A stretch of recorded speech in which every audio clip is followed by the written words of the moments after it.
2026 బడ్జెట్లో భారత్ యొక్క నిఘా వర్గాలకు 10 టైమ్స్ ఎక్కువ డబ్బును కేటాయించారు. విదేశాల్లో గూఢచర్యం చేసే అంటే మన దురందురల కోసం అండ్ ఇండియాలో ఉన్న 0.5 గాలపై నిఘాను పెట్టే ఇంటెలిజెన్స్ బ్యూరో ఐబీ కోసం ఈ బడ్జెట్లో 6,700 కోట్లు కేటాయించారు. లాస్ట్ ఇయర్ ఇంటెలిజెన్స్ కోసం కేవలం 500 నుండి 600 కోట్ల బడ్జెట్ మాత్రమే కేటాయించారు. బట్ ఈసారి 10x టైమ్స్ పెంచారు. ఎందుకు పెంచారు అంటే లాస్ట్ ఇయర్ పెహల్గామ్ లో దాడి జరిగింది, ఢిల్లీలో బ్లాస్ట్ జరిగింది. రైసిన్ ద్వారా విషాన్ని తయారు చేయడానికి ఒకడు చూశాడు, వెజిటబుల్ మార్కెట్ లో విషాన్ని కలపడానికి ఇంకొకడు చూశాడు. ఈ 2,000 కిలోల ఆర్డీఎక్స్ ఒక డాక్టర్ పెట్టుకున్నాడు. ఇల్లీగల్ గా బంగ్లాదేశ్ నుండి చొరబాటుదారులు ఎక్కువయ్యారు. వీటన్నిటి కోసం డబ్బు కావాలి కదా. ఇండియాలో 50+ మినిస్ట్రీస్ ఉంటే మినిస్ట్రీ ఆఫ్ ఫినాన్స్ తర్వాత మినిస్ట్రీ ఆఫ్ డిఫెన్స్ అంటే రక్షణ విభాగానికి 14.7% బడ్జెట్ ను దాదాపు 7.8 లక్షల కోట్లను కేటాయించారు. దాదాపు $90 బిలియన్. ఈ డబ్బుతో Indian army Rafale, Tejas engines, AI warfare, hypersonic missiles ఇలా ఎన్నో విషయాల్లో రీసెర్చ్ లో, ప్రొడక్షన్ లో, బార్డర్ లో, roads and rails and infrastructure కోసం ఖర్చు పెడుతుంది. లాస్ట్ ఇయర్ $80 బిలియన్, ఇప్పుడు $90 బిలియన్. $10 బిలియన్ అధికంగా కేటాయించారు. పాకిస్తాన్ ఆపరేషన్ సింధూర్ లో కేవలం $1-2 బిలియన్ కోసం ఐఎంఎఫ్ దగ్గర కాళ్ళు చేతులు ఆడిస్తోంది. బట్ మనం $90 బిలియన్ బడ్జెట్ లో కేటాయించాం. ఈసారి రా అండ్ ఐబీకు ఇంత డబ్బు ఎందుకు కేటాయించారు, భారత్ పై ఎటువంటి కుట్ర జరుగుతోంది అనేది చెప్తా. దానికంటే ముందు బడ్జెట్ హైలైట్స్ ను మాట్లాడుకుందాం. బడ్జెట్ లో మధ్య తరగతికి ఏమేం పెట్టారు అనేది కూడా చెప్తా. दूसरा अभी मैं एक शो करके आया हूं, उसमें लोग पूछ रहे थे कि मिडिल क्लास के लिए बजट में क्या है. बजट में क्या है 2026-2027 బడ్జెట్ లో ఫినాన్స్ మినిస్టర్ సీతారామన్ గారు ఇండియా కోసం దాదాపు 53.5 lakh crore ఖర్చు పెడతామని బడ్జెట్ ప్రవేశపెట్టారు. ఇంత డబ్బును manufacturing, infrastructure, salaries, pensions and మన కోసం, మన అభివృద్ధి కోసం ఖర్చు పెడతారు అన్నమాట. This is called as an expenditure. ప్రభుత్వం taxes like GST, corporate tax ద్వారా 36 లక్షల కోట్లు ఆదాయాన్ని సంపాదిస్తోంది. 17 lakh crore షార్ట్ ఫాల్ ఉంది. అంటే మన ఎక్స్పెండిచర్ ఎక్కువ, ఆదాయం తక్కువ అన్నమాట. ఈ గ్యాప్ ను అప్పుల ద్వారా ఫిల్ చేస్తారు. వ్యాపారంలో మనం $200 బిలియన్, 16 లక్షల కోట్లు ట్రేడ్ డెఫిసిట్ లో అంటే వ్యాపార లోటులో ఉన్నాం. This is very concerning. ఆర్థిక వ్యవస్థ రాకెట్ స్పీడ్ లో వెళ్ళాలి అంటే మనం ఇంపోర్ట్స్ కంటే ఎక్స్పోర్ట్స్ ఎక్కువగా చేయాలి. ఈ బడ్జెట్ లో ట్యాక్స్ స్లాబ్స్ లో ఎటువంటి చేంజెస్ లేవు, మనకేదీ లేదు. లాస్ట్ ఇయర్ లాగా ఈ ఇయర్ కూడా ట్యాక్స్ కట్ అవుతుంది అనమాట. సెకండ్ పాయింట్ ఎస్టీటీ అంటే security and transaction tax. Stock మార్కెట్లో షేర్స్ ను అమ్మినా కొన్నా గవర్నమెంట్ కు డైరెక్ట్ ట్యాక్స్ కట్టాలి. దీన్నే ఎస్టీటీ అంటారు. Futures and options and also stock మార్కెట్లో ట్రేడ్ అయ్యే ఈక్విటీ మ్యూచువల్ ఫండ్స్ ను కొన్నా అమ్మినా కూడా ఎనీ ట్రాన్సాక్షన్ ప్రభుత్వానికి ట్యాక్స్ కట్టాల్సిందే. ఫ్యూచర్స్ లో ఇంతకు ముందు 0.02% ఉండేది, దీన్ని 0.05% కు పెంచారు. 2.5x పెంచారు. ఆప్షన్స్ లో 0.10 ఉండేది, 0.15 కు పెంచారు. 1.5x more. ఈ ట్యాక్స్ స్మాల్ అమౌంట్స్ లాగా కనిపిస్తాయి, కానీ కోట్లలో ట్రాన్సాక్షన్స్ ప్రతిరోజు జరిగినప్పుడు ఈ నంబర్ అనేది మారిపోతుంది. లాస్ట్ సండే ఈ ఎస్టీటీ ట్యాక్స్ ను అక్కడ పార్లమెంట్ లో నిర్మలా గారు పెంచుతూ ఉంటే మార్కెట్లో షేర్స్ ను అమ్ముకుంటూ పోయారు. స్టాక్ మార్కెట్లో బ్లడ్ బాత్ ను చూసాం. ఇలా ఎందుకు చేస్తున్నారు అంటే F&O అనేది గ్యాంబ్లింగ్ అంటున్నారు. 90% F&O లాస్ లో ఉంది. F&O అంటే ఫ్యూచర్ లో 10 days తర్వాత స్టాక్స్ ను అమ్ముతాం లేదా కొంటామని బెట్ వేయడం అంటున్నారు. బెట్టింగ్ లాంటిది ఇది.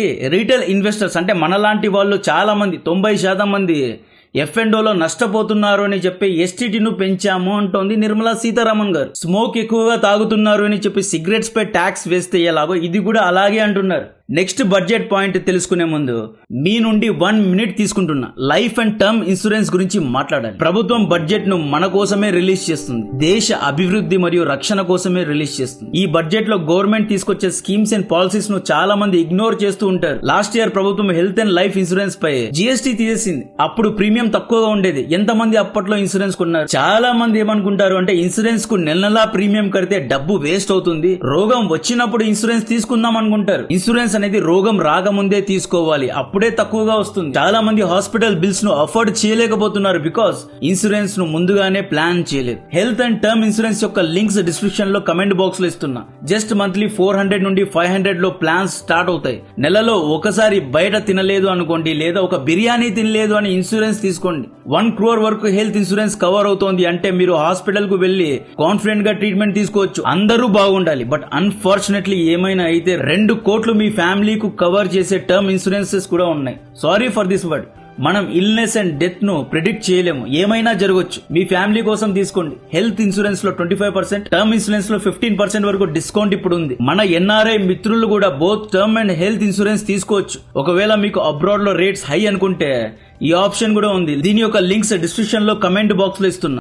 బడ్జెట్ లో నెక్స్ట్ పాయింట్ 12 లక్షల కోట్లు రోడ్ అండ్ రైల్ ఇన్ఫ్రాస్ట్రక్చర్ కోసం కేటాయించారు. 10 లక్షల కోట్లు బయోఫార్మా శక్తి అని చెప్పి కొత్త ఇన్స్టిట్యూట్ కోసం కేటాయించారు. ఆడవారు బిజినెస్ చేయడానికి కూడా కొంత డబ్బును కేటాయించారు. నాకు నిజంగా నచ్చని విషయం, సెమీ కండక్టర్ చిప్ డిజైన్ కోసం కేవలం 1000 కోట్లు మాత్రమే కేటాయించారు. రేర్ ఎర్త్ మైనింగ్ కోసం 7,000 కోట్లు కేటాయించారు. ప్రపంచాన్ని ఇప్పుడు శాసిస్తోంది rare earth. Rare earth mining కోసం నాట్ ఈవెన్ $1 బిలియన్. చైనా ఇప్పుడు కూడా minimum $10 billion rare earth mining లో పెట్టుబడి పెడుతోంది. ట్యాక్స్ కలెక్ట్ చేయండి, ఎస్టీటీ వేయండి, డజంట్ మ్యాటర్. రేర్ ఎర్త్స్ లో చాలా పూర్ గా అలాట్మెంట్ జరిగింది, ఇది మాత్రం నిజం. EV batteries, laptops, chips, stealth, defence అన్నిట్లో రేర్ ఎర్త్స్ కావాలి. యుద్ధాలు వార్ ట్యాంకర్స్ నుండి మిజైల్స్ అండ్ డ్రోన్స్ వైపు వెళ్తున్నాయి. స్టెల్త్ ఫీచర్ ఉన్న ఫైటర్ జెట్స్ ట్రెండ్ అవుతున్నాయి. ప్రస్తుతం missiles, radars, drones, stealth fighter jets అన్నిటికీ రేర్ ఎర్త్సే కావాలి. ఒక విషయం తెలిస్తే షాక్ అవుతారు. ప్రపంచంలో చైనా, బ్రెజిల్ తర్వాత రేర్ ఎర్త్ నిల్వలు ఎక్కువగా ఉన్న దేశం ఏదో చెప్పండి. జస్ట్ వైల్డ్ గెస్ వేయండి. Third largest country India. ఇండియాలో 69 లక్షల టన్నుల నిల్వలు ఉన్నాయి. మనం ఎంత శాతం రేర్ ఎర్త్స్ ను ఉత్పత్తి చేస్తున్నామో కూడా గెస్ చేయండి. 3 సెకండ్స్ ఇస్తున్నా. జస్ట్ 1% మాత్రమే ఉత్పత్తి చేస్తున్నాం. చైనా ప్రపంచంలో 80% రేర్ ఎర్త్ మినరల్ ను ఉత్పత్తి చేస్తోంది అండ్ 90% రేర్ ఎర్త్ ను ప్రాసెస్ చేస్తోంది. యుఎస్ఏ టారిఫ్ వేస్తే, మొన్న 240% టారిఫ్ వేస్తే షీ జిన్పింగ్ ఒక్కడే చెప్పాడు, రేర్ ఎర్త్ ఖనిజాలను ఎవరికి అమ్మేది లేదు అని బ్యాన్ వేశాడు. రేర్ ఎర్త్ ను వెపనైజ్ చేశాడు. చైనా ఏమంటుంది అంటే, ఎక్కడైనా ఫ్రాన్స్, ఇండియా, అమెరికా ఎక్కడైనా డిఫెన్స్ కోసం రేర్ ఎర్త్ వాడితే చైనా యొక్క ప్రభుత్వ పర్మిషన్ తీసుకోవాలి అని కండిషన్ పెట్టాడు. మన ప్రభుత్వం రేర్ ఎర్త్ మైనింగ్ విషయంలో కంప్లీట్ గా ఫెయిల్ అయింది. కేవలం 7,000 కోట్ల అలాట్మెంట్ చేస్తే దాంట్లో 2,000 కోట్లు మన ప్రభుత్వ నాయకులు, బ్యూరోక్రాట్స్ తినడానికే సరిపోతుంది. 5,000 కోట్లలో మైనింగ్ ఎలా చేస్తారు, ఇన్ఫ్రాస్ట్రక్చర్ ను ఎలా డెవలప్ చేస్తారు, ప్రాసెసింగ్, మ్యాగ్నెట్స్ ఇవన్నీ ఎలా తీసుకొస్తారు? మినిమం $10 బిలియన్ పెట్టుబడి పెట్టాలి. అండ్ ఈ బ్యూరోక్రసీని అంతా తీసేసి రేర్ ఎర్త్ మైనింగ్ లో ప్రాసెస్ ను చాలా సింపుల్ చేయాలి. నేను మొన్నటి నుండి మన మెయిన్ మీడియా ఎవరైనా ఈ పాయింట్ గురించి మాట్లాడుతుందేమో అని ఎదురు చూసా. అందరూ ట్యాక్స్ అంటున్నారు, మిడిల్ క్లాస్ కు ఏమీ లేదు అంటున్నారు. అన్ని బడ్జెట్స్ లో ఇదే పాయింట్ కదా చెప్తున్నారు. ఎవరే గాని రేర్ ఎర్త్స్ గురించి మాట్లాడలేదు. ప్రపంచం మారుతోంది. పెట్రోల్, డీజిల్ వద్దు, ఈవీ, సోలార్ అంటున్నారు. ఎలక్ట్రిక్ బ్యాటరీస్ కు కావాల్సిన రేర్ ఎర్త్స్ చైనా దగ్గరే ఉన్నాయి. ఫైటర్ జెట్స్, వార్ ట్యాంకర్స్ ఎవరు కొనడం లేదు. అందరికీ రాడార్స్, జీపీఎస్, మిజైల్స్ అండ్ డ్రోన్సే కావాలి. ఒక ఫైటర్ జెట్ స్టెల్త్ కోసం నియోడైమియం, పారాసియోడియం అనబడే రేర్ ఎర్త్ మినరల్స్ కావాలి. ఈ ఖనిజాలు చైనా దగ్గర మాత్రమే ఉన్నాయి. దీన్ని చైనా మాత్రమే మైనింగ్ చేసి ప్రాసెస్ చేయగలదు. మనం ఎందుకు దీన్ని ప్రాసెస్ చేయలేకపోతున్నాం? Despite of having 6.9 million tons of rare earth reserves, మనం వరల్డ్ థర్డ్ లార్జెస్ట్ రిజర్వ్స్ పెట్టుకుని 1% ఉత్పత్తి చేస్తున్నాం. ఇప్పటికీ శాండ్ లో రేడియో యాక్టివ్ థోరియం ఉంది అని చెప్పి మైనింగ్ పనులు ఆపేసుకొని కూర్చుంది ప్రభుత్వం. కాశ్మీర్, కర్ణాటక, ఏపీ అన్ని రాష్ట్రాల్లో ఎక్కడో ఒక చోట యురానియం, రేర్ ఎర్త్ నిల్వలు ఉన్నాయి అని ఎన్నో న్యూస్లు చూస్తున్నాం. బట్ ఎక్కడైనా మైనింగ్ చేయడం గానీ, ప్రాసెసింగ్ చేసి రేర్ ఎర్త్ ను ఉత్పత్తి చేసి వేరే దేశాలకు అమ్మడం, ఇటువంటి న్యూస్ ఎప్పుడైనా చూసారా? లేదు. ప్రజల దగ్గర ట్యాక్స్ లాక్కోండి, ఎస్టీటీ వేయండి, ట్యాక్స్ ఎగ్జంప్షన్స్ కూడా వద్దు, పిండుకోండి. But invest strategically. వ్యూహాత్మకమైన విషయాల్లో అలాట్మెంట్ చేయాలి. Allot money for strategic reasons. మనలలో చాలా మంది బడ్జెట్ గురించి చెప్పు అంటే ఏం చెప్పాలి? మ్యానుఫ్యాక్చరింగ్, ఆడవారి business, agriculture, pharma, road, rails ఇలా అన్నిటి కోసం తలా 10,000 కోట్లు ఖర్చు పెడుతున్నారు. 3D printing, AI research, rare earth mining. ఇప్పుడు చైనా సింథటిక్ గోల్డ్ లో రీసెర్చ్ చేస్తోంది. ఇది గనుక క్రాక్ అయితే ఈ రోజు చెప్తున్నా, ఈ విషయం జాగ్రత్తగా గుర్తుపెట్టుకోండి. ఒకవేళ చైనా సింథటిక్ గోల్డ్ ను తయారు చేసిందా, ఏది అసలైన గోల్డ్, ఏది నకిలీ గోల్డ్ అని తెలుసుకోవడం అవ్వా తాతల తరం కూడా కాదు. మనం సింథటిక్ గోల్డ్ రీసెర్చ్ లో ఎంతవరకు ముందున్నాం?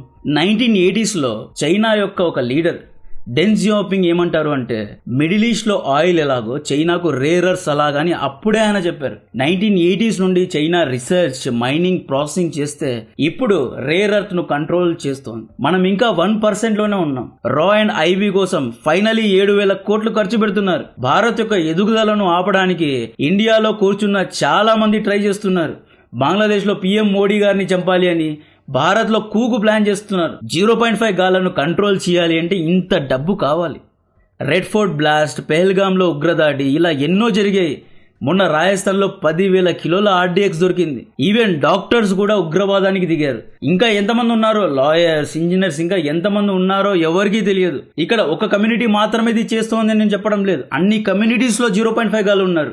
అందరూ ఎలాగైనా భారత్ $4 ట్రిలియన్ నుండి $10 ట్రిలియన్ కు వెళ్ళకూడదు, ఎలాగైనా వీరి యొక్క ఎదుగుదలను ఆపాలి అని చెప్పి ఎన్నో విధాలుగా ప్రయత్నాలు చేస్తున్నారు. మనం 2027లో $5 ట్రిలియన్, 2032లో $10 ట్రిలియన్ ఎకానమీకి చేరుకోవాలి, వరల్డ్ లార్జెస్ట్ ఎకానమీ అవ్వాలి అని మనం ట్రై చేస్తున్నాం. అయితే చాలా మంది మన వాళ్ళే మనల్ని పట్టుకొని కిందకు లాగుతున్నారు.